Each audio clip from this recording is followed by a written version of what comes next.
Topic News, c'est tout de suite avec Franck Ramarson, directeur de publication de Courrier de Madagascar.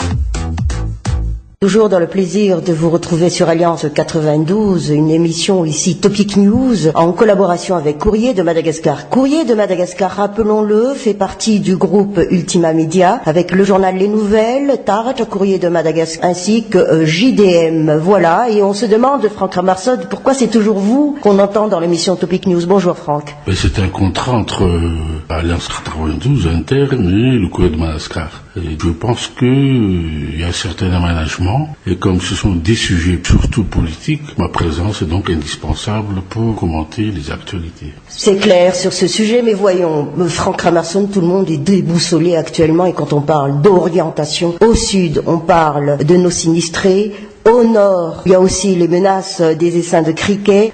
Tana en polémique sur un thème et perdre la tête, quoi. Et comme vous savez, il y a le phénomène climatique comme ce qui se passe dans le sud, c'est-à-dire qu'il y a eu le cyclone qui est arrivé, le cataclysme naturel qui va de soi aussi dans le nord avec l'invasion des criquets. Et quand on voit les choses, comment ça se passe, nous sommes quand même désolés de constater, Riscra, qu'il n'y a aucune coordination, je dis bien aucune coordination entre les têtes de l'exécutif, et que leur chamaillerie, je dirais primaire, concernant qui sera le primus inter pares dans ce pays, cause réellement des dégâts dans la population, et que quand même il faut qu'ils prennent conscience que la bonne gouvernance doit être réellement appliquée dans ce cas d'espèce, et que maintenant on ne devrait pas non seulement focaliser aussi le problème sur ce retour de Madame Danor-Valma qui devrait se faire dans la stricte simplicité, mais je ne vois pas pourquoi on va encore compliquer les choses, ou bien encore une fois, une sorte d'alliance objective entre le camp Valman et le camp Ratzuel, de trouver donc des prétextes pour qu'il y ait encore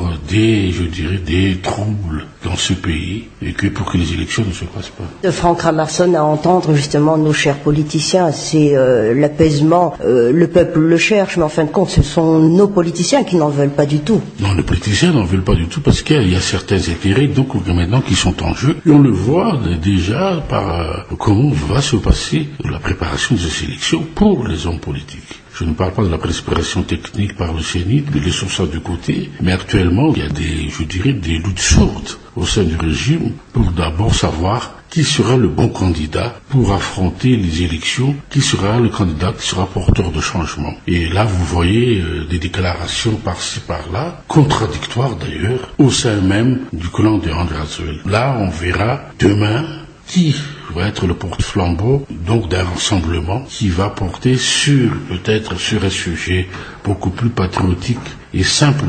Comment sortir ce pays de cette crise et donc aussi de cette pauvreté latente, puisque aucun politicien n'y pense jusqu'à présent. Tout le monde est à la recherche maintenant de personnes idoines pour pouvoir, profiter encore d'une place pour les prochaines présidentielles. Et pourtant, Franck Ramarson, ce ne sont pas les déplacements, les pèlerinages qui manquent au niveau de nos politiciens. Oui, donc même si certains font des pèlerinages, des déplacements, je voudrais savoir que vont mettre ces gens dans les urnes.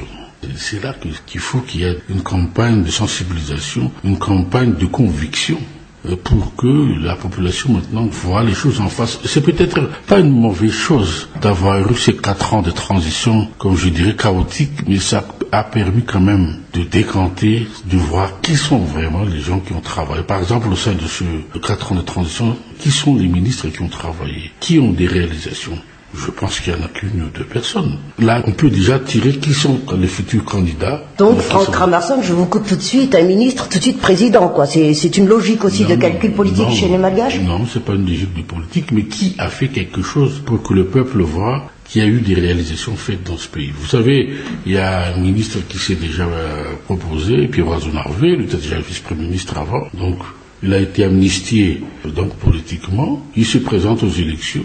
Est-ce qu'il a une carrure d'homme d'État, c'est vrai, et puis une stature internationale? Je voudrais simplement dire qu'il a été déjà aux commandes du pays. Quelles étaient les réalisations? Est-ce qu'elles étaient bonnes ou mauvaises? Ça, c'est une autre chose. Il y a un deuxième, donc j'ai cité hier dans notre journal, c'est l'ancien président de l'Assemblée nationale, Jean Laneri, ingénieur de travaux publics, formé au régime socialiste à Cuba, ancien ministre des Travaux publics aussi. C'est quelqu'un qui a fait déjà, je dirais, un parcours de technocrate, un parcours politique, et les gens vont juger, est-ce qu'il va pouvoir aussi convaincre qu'il a fait des routes, par exemple, quand il était ministre des Travaux publics de Ravalement. Est-ce qu'il a aussi, en tant que trésorier général de l'église luthérienne, je dirais, fait des œuvres sociales? Tout ce monde-là sera choisi en tant que tel. Il y a d'autres candidats encore qui se sont déjà prononcés, comme le CST Roland Rassirk. Ils font le tour de Madagascar. Ils font des gesticulations aussi,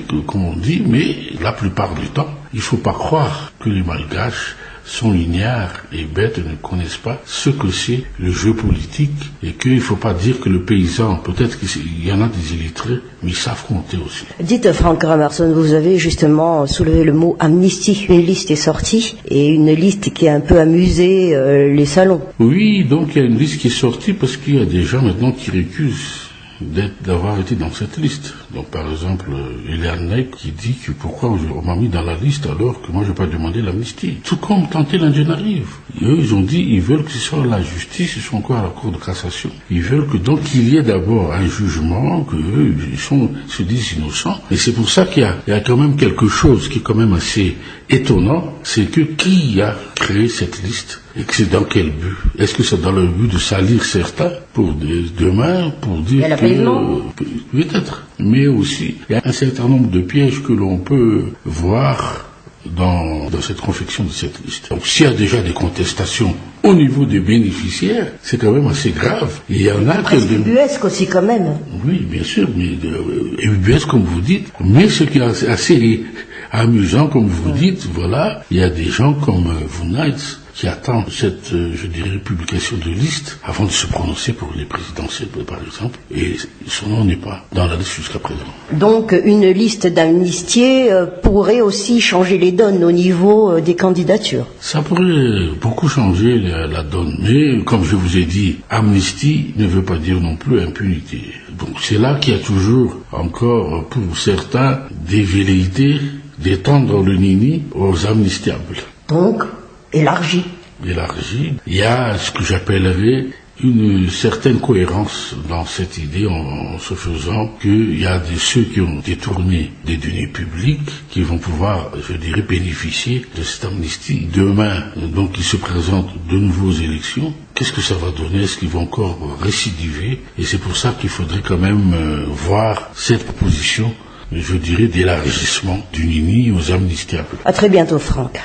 Merci.